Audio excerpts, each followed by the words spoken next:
আমার সঙ্গে এই মুহূর্তে যিনি রয়েছেন মোহনবাগানের সেই ডক্টর কিংশুক ভূঁইয়া, এবং সেদিন তারক হেমব্রমের পায়ের যে চিকিৎসা, সেই ছাতা ব্যবহার কিন্তু এই কিংশুক ভূঁইয়াই করেছিলেন।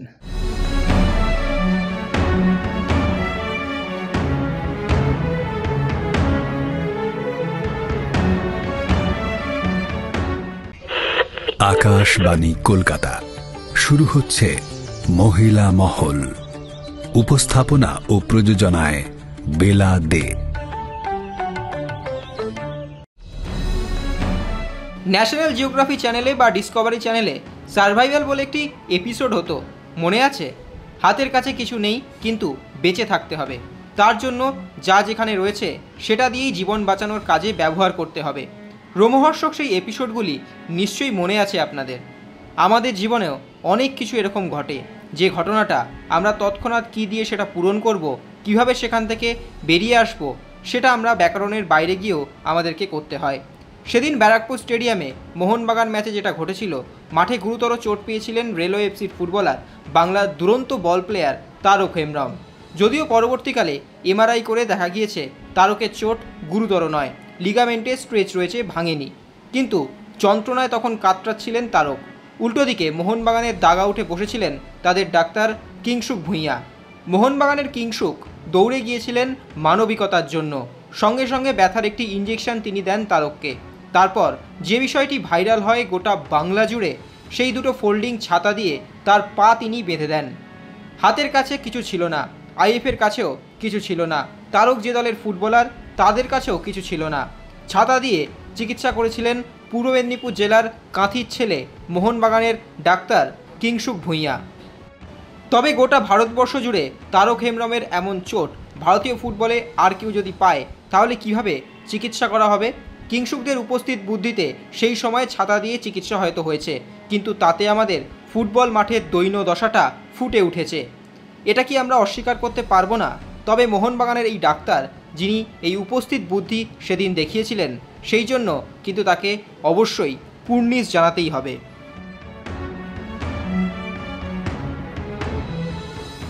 সেদিন যে উপস্থিত বুদ্ধিটা তুমি সেদিনকে কাজে লাগিয়েছিলে, যার ফলে হয়তো ওর ফুটবল কেরিয়ারটা অন্ততপক্ষে বেঁচে গেল, এবং এই যে গোটা প্রক্রিয়াটা, তুমি কি ভেবেছিলে যে এই চিকিৎসাটারই প্রয়োজন ছিল তখন?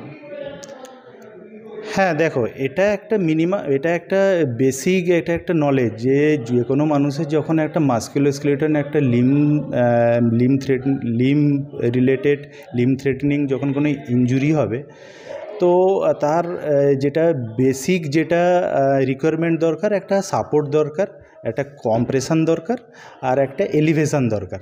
ওই মুহূর্তে যখন তারক হেমব্রমের কথাটাই আসি, ওই কেসটাতে আসি, 30-35 মিনিটে যখন ইনজুরি হয়েছিল, তখন আমি দেখেছিলাম যে ওকে সাবস্টিটিউট করা হলো। সাবস্টিটিউট করার পরে ডাগ আউটে নিয়ে আসা হলো। ডাগ আউটে নিয়ে আসার পরে ওনার যে টিমের যে ফিজিও আছেন বা মেডিকেল পার্সন যিনি আছেন, আমি দেখলাম যে ওনাকে নিয়ের উপরে আইস দিয়ে ব্যান্ডেজ করে রেখেছেন। কিন্তু ওই মুহূর্তে আরও 2-3টা জিনিস দরকার ছিল। যে ফার্স্ট জিনিস যেটা ছিল একটা ইমোবিলাইজার। সে যে কোনো কিছু দিয়েই হতে পারে। সবথেকে ভালো ইমোবিলাইজার হচ্ছে লং নি ব্রেস, বা যদি লং নি ব্রেস থাকে সবথেকে ভালো।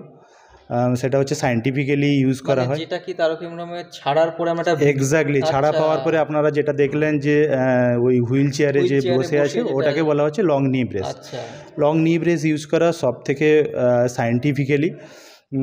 তারপরে ফার্স্ট দেন আমাকে আইস দিতে হবে, কম্প্রেশন দিতে হবে, যাতে, কারণ কিছু যখন লিগামেন্ট ইঞ্জুরি বা যদি মিনিসকাল যদি ইঞ্জুরি হয়ে থাকে, তাহলে নিয়ের ভেতরে কন্টিনিউয়াসলি একটা ব্লিডিং হতেই থাকে। তো আস্তে আস্তে নি জয়েন্টটা সোয়েলিং হতে থাকে। তো আমাকে ওই ব্লিডিংটাকে স্টপ করতে হবে। ব্লিডিংটাকে স্টপ করার জন্য আমাকে ফার্স্টে ওকে ইমোবিলাইজারের পরে আমাকে কম্প্রেশন দেওয়ার পরে কিছু তার পেনের জন্য আমাকে কিছু অ্যাডমিনিস্টার করতে হবে।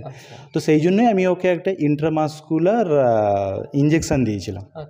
তো সেই জন্যই ওর 10-15 মিনিটস পরে একদম পেন জিরো হয়ে গেছিলো।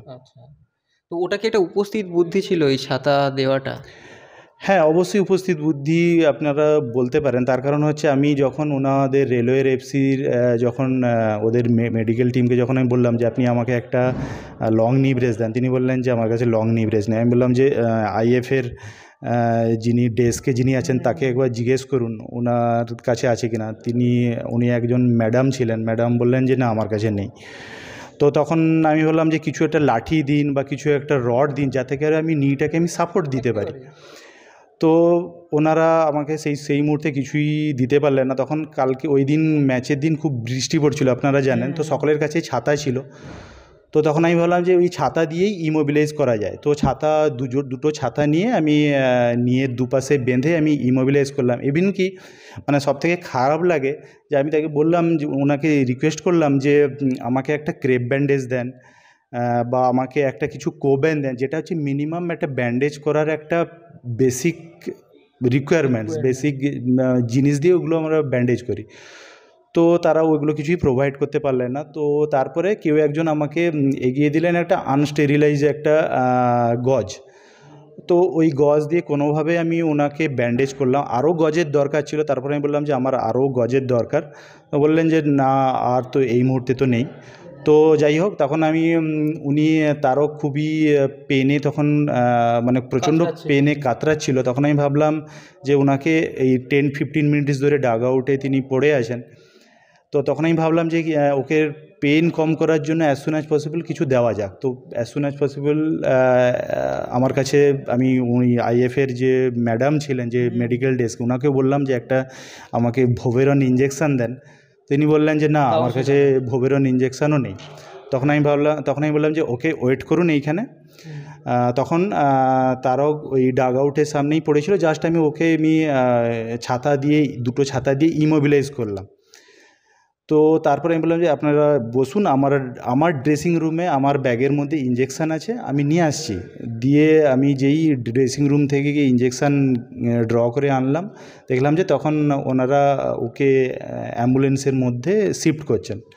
আমি অ্যাম্বুলেন্সের মধ্যে, আপনারা দেখেছেন ভিডিও, অ্যাম্বুলেন্সের মধ্যে আমি ওকে অ্যাডমিনিস্টার করি। তো তারপরে আমি যে অ্যাম্বুলেন্সে যে ওনাদের যে মেডিকেল টিমের উনি আছে, আমি বললাম যে এটাতে তো লাইফ থ্রেটেনিং কিছু ব্যাপার নেই, পেশেন্ট স্টেবল আছে, ইমোবিলাইজ আছে, কম্প্রেশন করে দিয়েছি, প্লাস পেনের জন্য ইঞ্জেকশানও দেওয়া হয়েছে।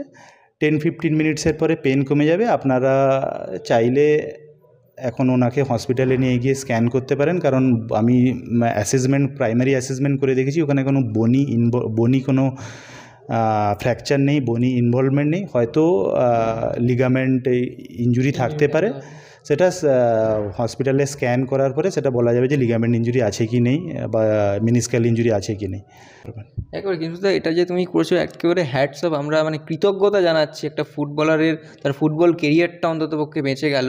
কিন্তু এটা থেকে তোমার কি মনে হয় যে ভারতীয় ফুটবলের চিকিৎসার এই দয়নীয় দশাটা প্রকাশ পেল সবার সামনে? দেখুন, একটা ফুটবল মনে হচ্ছে যে বডি কন্ট্যাক্ট গেম। তো ফুটবলে যে কোনো সময় যেভাবে কিছুই ইনজুরি হতে পারে, ইনজুরি হচ্ছে পার্ট অফ দ্য গেম ফুটবলের ক্ষেত্রে। তো আমাদের যারা মেডিকেলের দায়িত্বে থাকে তাদের কাছে তারা এমনভাবে ইকুইপড থাকবে যে কোনো সময় যে কোনো ইনজুরির জন্য তারা ডিল করতে পারে। তো সেই জন্যই আমি রিকোয়েস্ট করছি যে মিনিমাম যেগুলো থাকা দরকার, সব কিছু জিনিস তো বয়ে নিয়ে আসা সম্ভব নয়। কারণ ফুটবলের মানে ধরুন যে ফুটবলে যে ধরনের ইনজুরি হয় তার জন্য সমস্ত জিনিস লাগেও না। তো যে ধরনের ফুটবলের রিলেটেড যেগুলো কমন ইনজুরি, সেই কমন ইনজুরির জন্য যে জিনিসগুলো দরকার সেই জিনিসগুলো আনলেই হবে।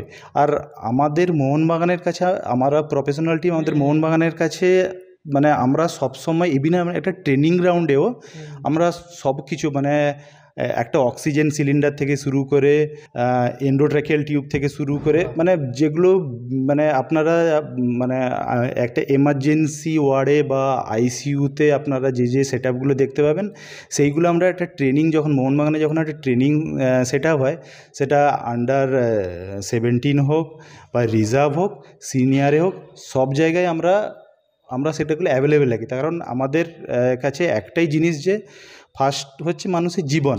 ফুটবল তো আসবে যাবে, ফুটবল তো পার্ট অফ দ্য লাইফ, কিন্তু জীবনটা ফুটবলের থেকে অনেক বেশি ইম্পর্টেন্ট। তো সেই জন্যই আমরা এই জিনিসগুলোকে অনেক বেশি গুরুত্ব দিই। এগুলো যে মিনিমাম যেগুলো জিনিসপত্র দরকার, সেই জিনিসপত্রগুলো যখন একটা যে কোনো ফুটবল ম্যাচ হোক না কেন, সে ফার্স্ট প্রিমিয়ার লিগ হোক কি 5th ডিভিশন ফুটবল হোক, ফুটবল তো একই তো ফুটবল হচ্ছে, প্রিমিয়ার ডিভিশনেও চোটটাও আমরা দেখলাম। এক্স্যাক্টলি, প্রিমিয়ার ডিভিশনের লোকে ফুটবল খেলছে, 5th ডিভিশনেও ছেলেমেয়েরা ফুটবল খেলছে, ফুটবল তো ফুটবলই।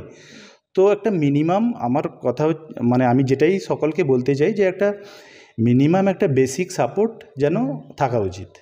মানে এই জায়গা থেকে কি আমরা পিছিয়ে যাচ্ছি ভারতীয় ফুটবলে?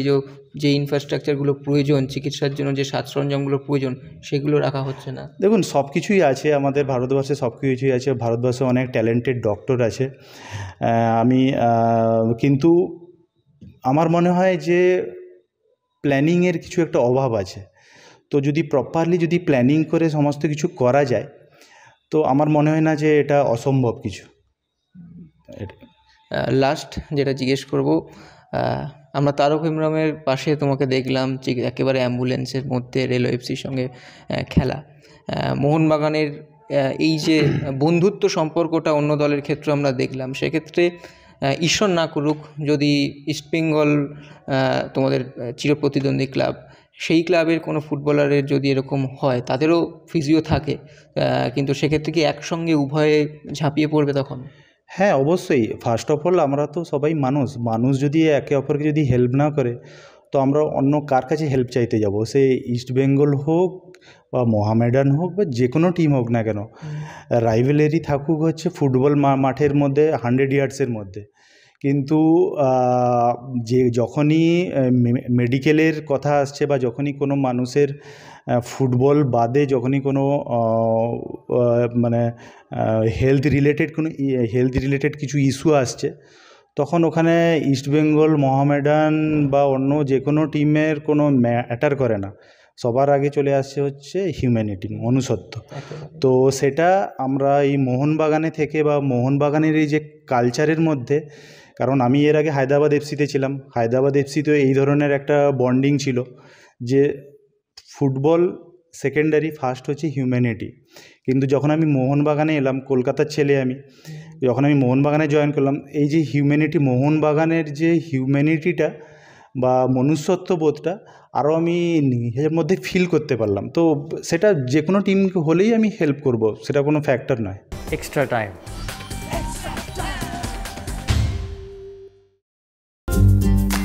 লেটেস্ট নিউজ আর এক্সক্লুসিভ ভিডিওর সঙ্গে আপডেট থাকতে এখনই সাবস্ক্রাইব করুন আমাদের ইউটিউব চ্যানেল। বেল আইকনে ক্লিক করতে ভুলবেন না যেন।